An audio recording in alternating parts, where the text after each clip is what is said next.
The first thing we need to do to be able to work with the Dynamixel actuators is to be able to test them.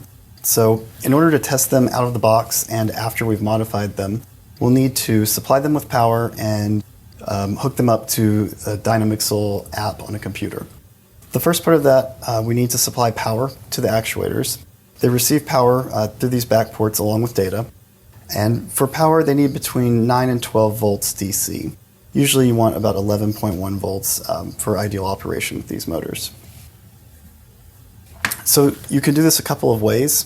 One easy way is to use just a basic DC wall adapter. Takes AC power on one side, outputs DC on the other side.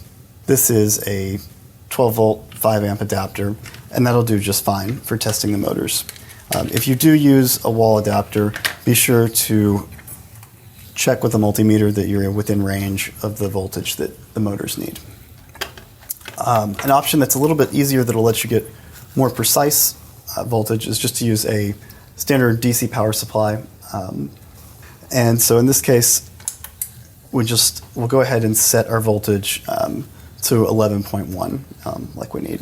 So then all we need to do is connect to the actual motor itself.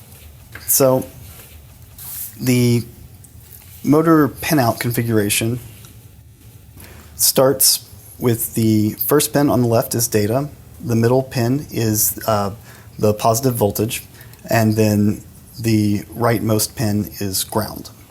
So for this part, all we need to do is worry about supplying the voltage and the ground.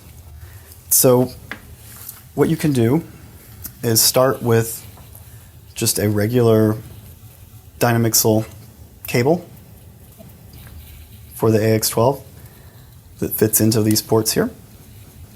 And we're just going to modify this so that we can have it just supply power. So we don't care about the data. And just to be sure that we're doing it correctly, we can line it up here, and we know that we don't want the leftmost pin. That's the data pin, so we're not concerned with that. So all I'm going to do is just going to take this out, and then I'm just going to grab some tweezers, and I'm just going to depress this Molex pin a little bit for the leftmost connection until I can push that tab in, and I'm going to pull out at the same time. And so now I've got a connector that just has the power and ground connected to it. And to make this easier for me to connect to my power supply, I'm going to go to the other end of this connector, and I'm just going to release these pins here that are connected to my power and my ground. And I'm doing that the same way that I did the data pin. I'm just pushing down on the little Molex tab here and then pulling the wire free. And so I can do that for both of these. You can also do it for the data. So this is the leftover wire. We'll just set that aside. We don't need that.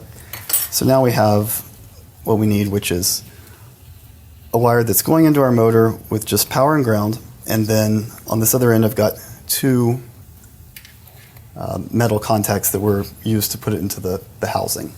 So what I'm going to do, I'm going to use this power supply here. If you want to use a wall power supply like this, what you can do is take your Dynamixel wiring and connect it to a barrel jack connector.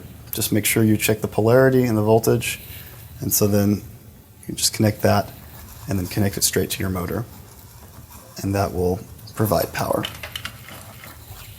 In my case, I'm going to go ahead and use the power supply here. So just remember that the middle pin is the voltage. So I'm going to go ahead and just use this clip and connect that. And then the rightmost pin is ground. And so I will go ahead and connect that. And now this is not supplying power yet, so we've got off. I'm going to go ahead and connect it to the motor, like that. So now all I've got is the motor connected to these leads that's connected to a power source. So when the motor powers up, it will illuminate this LED at the back towards the top of the motor, and it'll just illuminate briefly to let you know that it's received power. So we'll go ahead and test that. I'm going to go ahead and apply the 11.1 volts to the motor, and you can see we got a brief blink of the LED, so that indicates the motor has powered up. And you can turn the power off, do it again, you'll see that flash occur. And that's what happens every time the actuator receives power for the first time. So now that we're able to give the actuator power, let's look at supplying data. What's nice about the Dynamixel, so I'm just going to disconnect my power, and this is turned off, so I'm going to set it to the side. But what's nice about the Dynamixel AX12 motor is that you've got two ports here. So we'll use one for power and one for data. They're connected internally, and so we'll connect one to our power supply, and then the other one will connect to our U2D2 adapter, which connects to USB to our computer so that we can control the motor. So let's do that. So we'll start with our basic U2D2.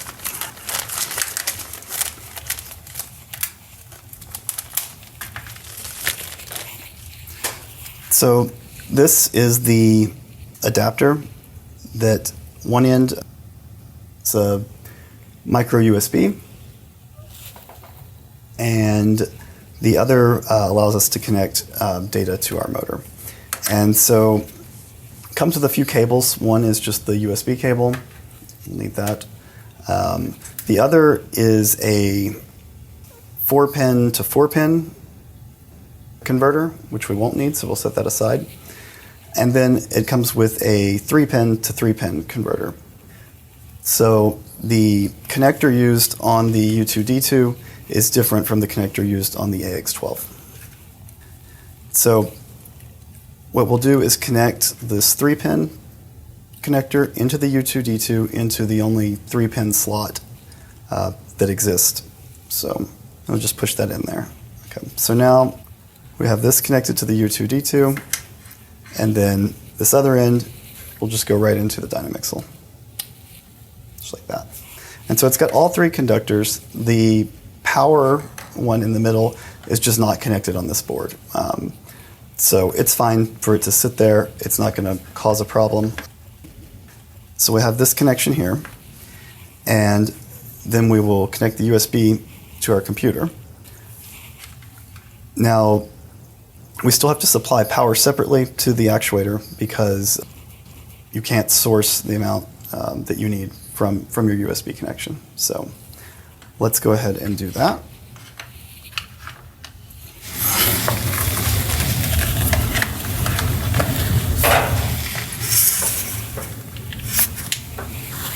Okay, so now we have our computer, and what we'll do is we'll take the U2D2 first.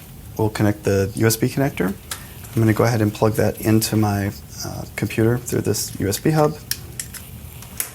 Once that's plugged in, you'll see that a red LED will illuminate. We don't have it plugged into the actuator yet. So on my computer, what I'm going to do is I'm going to open up the Dynamixel Wizard 2 app, which is provided by Robotis. And this is how we'll verify that the actuator is working properly. So next, I'm going to plug in the U2D2 cable into the Dynamixel actuator on one side. And at this point, if I were to try to search for the actuator in the software, it would not be successful at finding it because it doesn't have any power. So next, I'll take our power connector, plug that into the other side of the actuator. So you can see we've got data going this way, and power coming from this direction. So now what I'll do is I'm going to go ahead and turn on our power supply so that the actuator will receive power, and we'll see its red LED illuminate when that happens. So here we go. There's that red LED. So the actuator has power, and now it's connected to the computer. So In the Dynamixel Wizard 2 app, I'm going to click the Scan button, and it will automatically start to scan for any actuators that are connected, and you can see the green LED flickering here on the U2D2 to indicate that it's searching.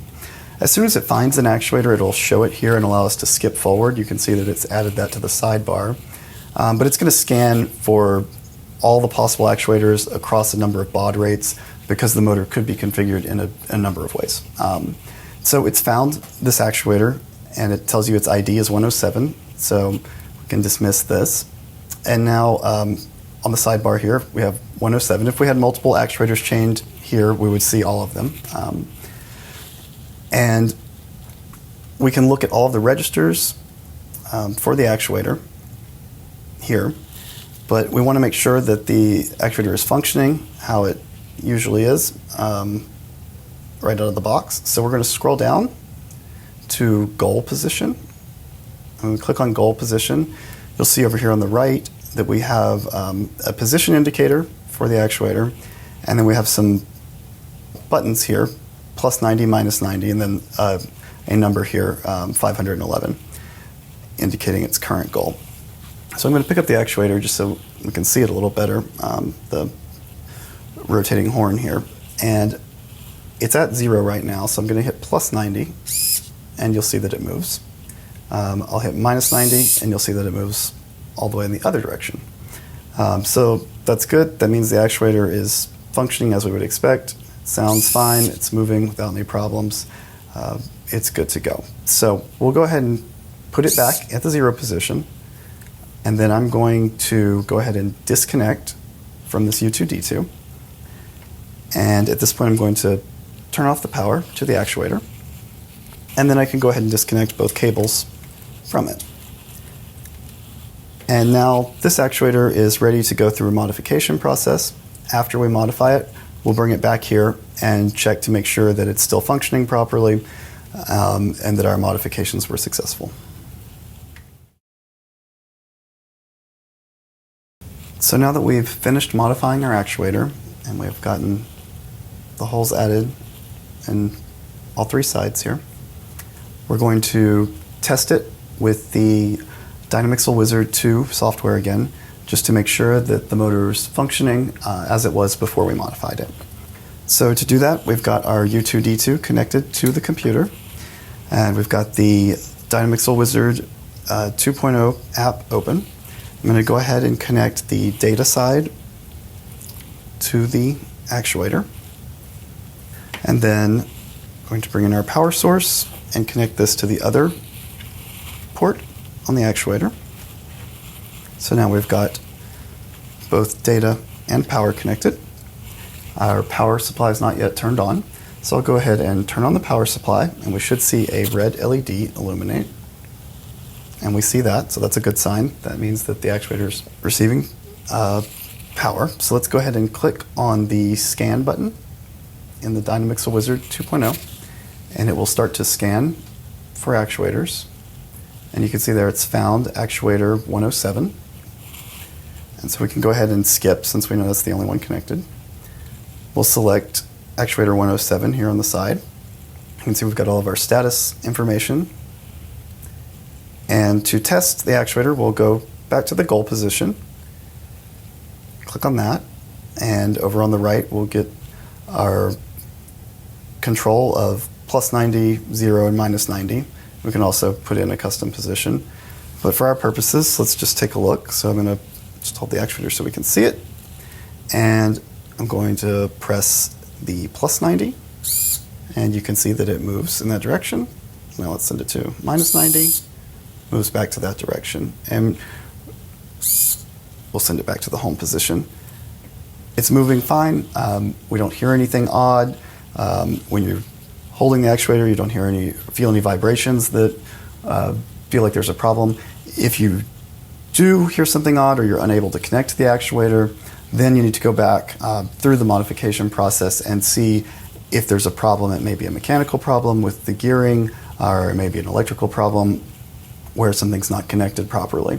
But once you've verified that the actuator performs as it did previously using the Dynamixel Wizard software, Then we can go ahead and disconnect. I'm going to go ahead and remove power from the actuator, and then we can unplug it,